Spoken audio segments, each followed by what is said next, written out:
Morning అనండా.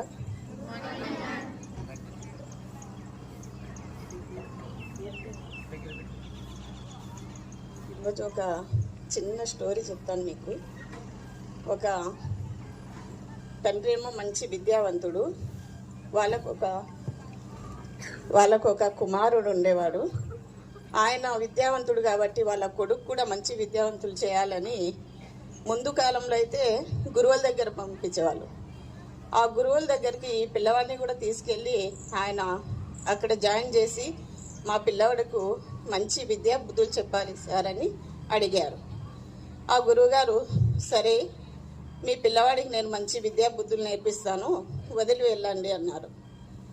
ఆ పిల్లవాడిని వదిలేసి వాళ్ళ నాన్నగారు ఇంటికి వెళ్ళిపోయారు. అప్పుడు ఆ పిల్లవాడు విద్యాబుద్ధులు నేర్చుకోవడానికేమో అక్కడ రెడీగా ఉన్నాడు. కానీ ఆ అబ్బాయికి ఎంత చెప్పినా గుర్తుండడం లేదు. అలా 1 సంవత్సరం, 2 సంవత్సరాలు గడిచాయి, 3 సంవత్సరాలు గడిచాయి. ఆ అబ్బాయికి ఏమీ రాలేదు, చదువు అంటూ రాలేదు.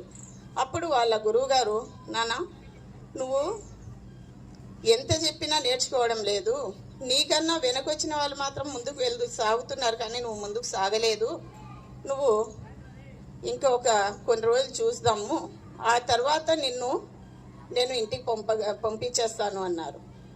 సరే అని ఆ పిల్లవాడు ఇంకా ట్రై చేశాడు. బట్ అయితే ఆ పిల్లవాడికి ఆ చదువు రాలేదు. అప్పుడు సద్ది అనేది, అన్నం అనేది ఒక గుడ్డలో కట్టి పంపించేవారు అన్నమాట. అలా ఆ గుడ్డలో అన్నం కట్టేసి నాన్న నువ్వు మీ ఇంటికి వెళ్ళు అని పంపించేశారు. పోతూ ఉంటే ఒక చిన్న గ్రామం వచ్చింది.